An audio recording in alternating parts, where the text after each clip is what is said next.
राजस्थान के अरावली पर्वत श्रृंखलाओं के पास में 1850 फीट के ऊंचाई पर स्थित ये है मेवाड़ साम्राज्य की राजधानी चित्तौड़गढ़ किला, जो कि त्याग, बलिदान और अपनी शक्ति और भक्ति का प्रतीक है। क्योंकि बलिदान में महारानी पद्मिनी ने किले के इसी जौहर कुंड में अपने 16,000 दासियों के साथ में मेवाड़ का गौरव और सम्मान बचाने के लिए जलते हुए अग्नि में कूदकर जौहर किया था। और शक्ति का प्रतीक है महाराणा प्रताप जी। उनका बचपन इसी किले के माटी में पला बड़ा था। और भक्ति का प्रतीक है मीराबाई। इसी जगह पर मीराबाई को जहर दिया गया था, जो कि अमृत में बदल गया था। इस तरह के अद्भुत इतिहास और इस किले के कला और संस्कृति और सुंदरता को देखते हुए इसे गढ़ में सब चित्तौड़गढ़, बाकी सब गढ़ैया इस तरह से संबोधित किया जाता है। तो चलिए भारत और एशिया का सबसे बड़े किलों में से एक इस चित्तौड़गढ़ किले का हम ऐतिहासिक भ्रमण करते हैं।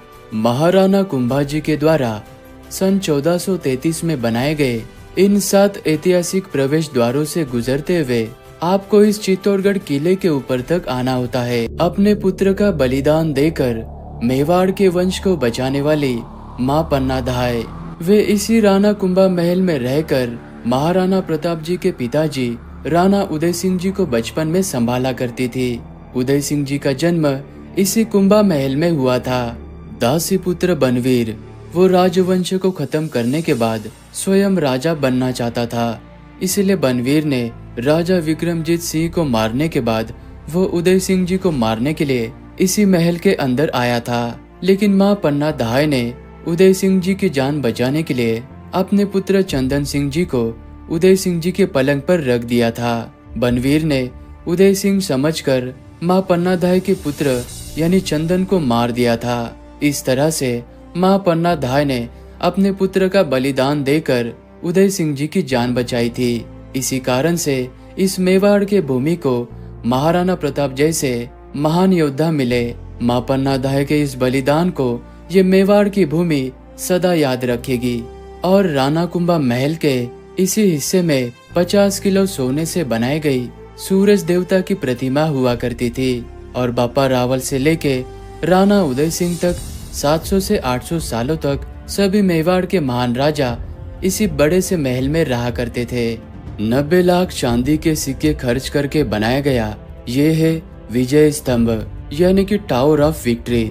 इस विजय स्तंभ को राणा कुंभा ने मालवा स्टेट के सुल्तान मोहम्मद शाह खिलजी और गुजरात सल्तनत के अहमद शाह, इन दोनों को युद्ध में एक साथ हराने के बाद में विजय प्राप्ति के अवसर पर 1448 के बाद में इस 122 फीट ऊंचे और 9 मंजिल के विजय स्तंभ का निर्माण कराया था।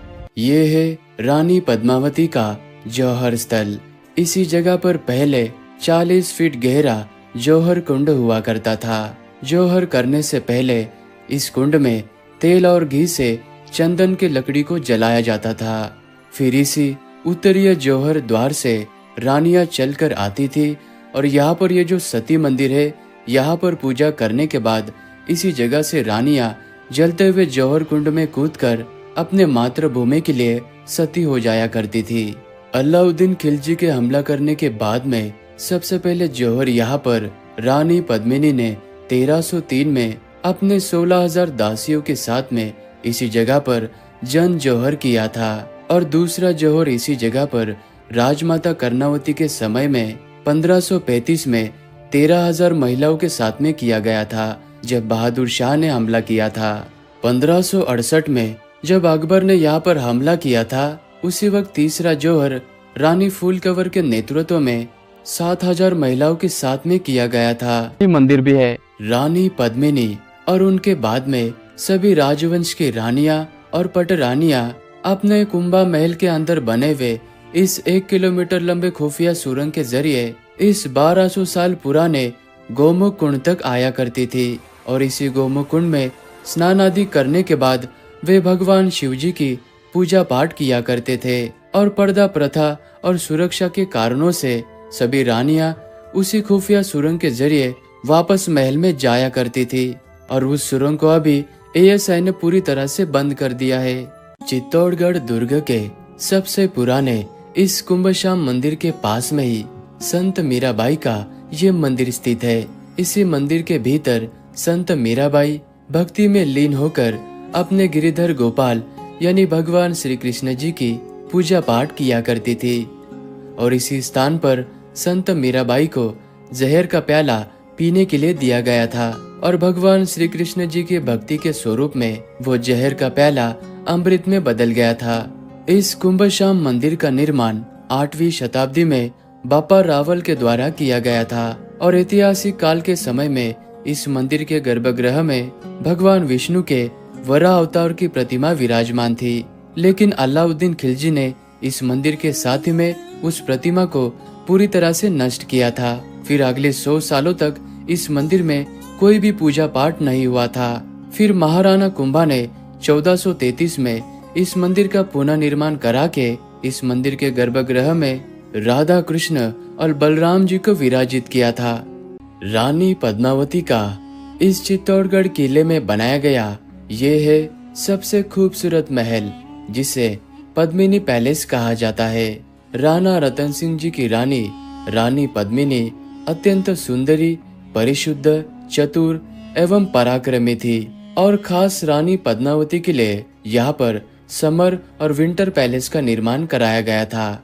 गर्मी के मौसम के 4 महीने रानी पद्मावती अपने दासियों और सहेलियों के साथ में इसी पानी के बीच में बनाए गए पैलेस के अंदर अपना ज्यादा वक्त बिताया करती थी और कहा जाता है कि अलाउद्दीन खिलजी को इसी जगह पर रानी पद्मावती को दिखाया गया था। लेकिन रानी पद्मिनी को उनके जल महल के प्रवेश द्वार पर बैठाया गया था और उनका प्रतिबिंब जो पानी के ऊपर गिर रहा था वो रिफ्लेक्ट होकर यहाँ पर लगे शीशों के ऊपर दिख रहा था। तो अलाउद्दीन खिलजी को रानी पद्मिनी को सीधी तौर पर ना दिखाते हुए उनका प्रतिबिंब यानी कि उनकी परछाई दिखाई गई थी। ये कहानी हमें यहाँ के गाइड साहब ने बताई और उन्होंने ये भी बताया कि इसी जगह पर रानी के दासियों को रहने के लिए सर्वेंट क्वार्टर थे। ऐतिहासिक दृष्टिकोण से अति महत्वपूर्ण ये है सूरजपोल प्रवेश द्वार। इसी सूरजपोल द्वार से राणा रतन सिंह और अलाउद्दीन खिलजी दोनों भी एक साथ में नीचे की ओर गए थे और 7वें प्रवेश द्वार तक जाते ही अलाउद्दीन खिलजी ने धोखे से राणा रतन सिंह जी को अपने सैनिकों के द्वारा पकड़कर उन्हें कैद कर दिया था। सामने की तरफ ये जो कई किलोमीटर तक फैला हुआ मैदान है, इसी खुले मैदान में चित्तौड़गढ़ किले के अधिकतम युद्ध हुए थे। 8 महीने की लंबी घेराबंदी करने के बाद अलाउद्दीन खिलजी ने 1303 में इसी खुले मैदान में राणा रतन सिंह जी के साथ में युद्ध किया था और अलाउद्दीन खिलजी ये युद्ध जीत जाने के बाद वो इसी सूरजपोल प्रवेश द्वार से किले के अंदर आया था। फिर उसने इस किले को अपने बेटे खेजर खान को सौंप दिया था और इस किले का नाम खिजराबाद रख दिया था और अगले 10 वर्षों तक उसने इस किले पर राज किया और इस किले के सभी मंदिरों और महलों को पूरी तरह से नष्ट कर दिया था। और सामने आपको ये 7 मंजिल ऊंचा जो कीर्ति स्तंभ नजर आ रहा है, इस कीर्ति स्तंभ को 11वीं शताब्दी में पहली बार बनाया गया था और इसी कीर्ति स्तंभ से प्रेरणा लेते हुए राणा कुंभा ने इस विजय स्तंभ का निर्माण कराया था। और इसी कीर्ति स्तंभ के पास में ये दिगंबर जैन मंदिर भी है और ये कीर्ति स्तंभ भी जैन धर्म के पहले तीर्थंकर भगवान आदिनाथ जी को समर्पित है। राणा रतन सिंह द्वितीय का ये खूबसूरत महल रत्नेश्वर तालाब के पास में बने हुए इस महल को राणा सांगा के बेटे राजा रतन सिंह द्वितीय के द्वारा 16वीं शताब्दी में बनाया गया था।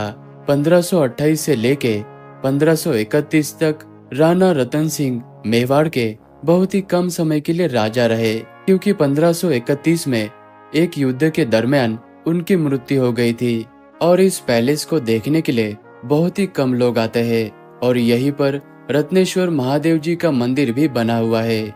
इसी मंदिर के गर्भगृह में हवा के ऊपर तैरती हुई भगवान सूरज देवता की प्रतिमा प्रतिष्ठापित थी। ये है माँ कालिका का मंदिर।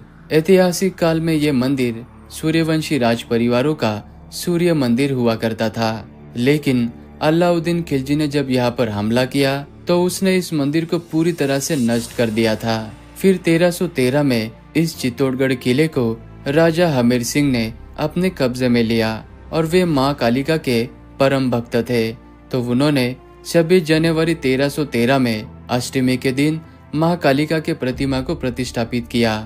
5वीं शताब्दी में चित्रांगन मौर्यों के द्वारा बनाया गया ये है अद्भुतनाथ शिवजी का मंदिर। इस खाली पहाड़ी को देखकर इस चित्तौड़गढ़ किले में सबसे पहले चित्रांगन मौर्य साम्राज्य आया था।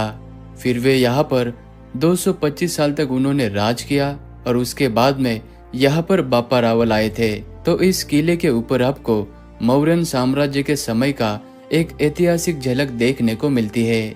मेवाड़ के राणा उदय सिंह जब इस चित्तौड़गढ़ से जा रहे थे उस वक्त उन्होंने इस चित्तौड़गढ़ दुर्ग को अपने सेनापति जयमल और पत्ता को सौंप दिया था। वे दोनों भी इसी महल में रहा करते थे जिसे जयमल और पत्ता की हवेली कहा जाता है। ये वही महान योद्धा है जब 1567 में अकबर ने चित्तौड़ दुर्ग पर हमला किया था। उस वक्त जयमल जी राठौड़ के पैरों में बारूद फटने के कारण वे ठीक से युद्ध नहीं कर पा रहे थे, तो जयमल जी राठौड़ कल्ला जी राठौड़ के कंधों पर बैठकर युद्ध भूमि में लड़ रहे थे और ये युद्ध 7 से 8 महीनों तक चला था।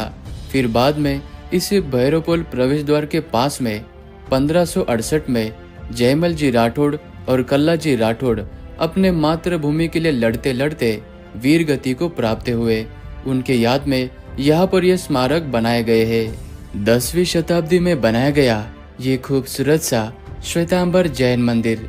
इस मंदिर का निर्माण कर्मा शाह नामक जैन भक्त के द्वारा किया गया था और इस मंदिर के प्रांगण में जैन धर्म को समर्पित कुल 27 मंदिर बने हुए हैं और पास में ही ये फतेह प्रकाश म्यूजियम भी है।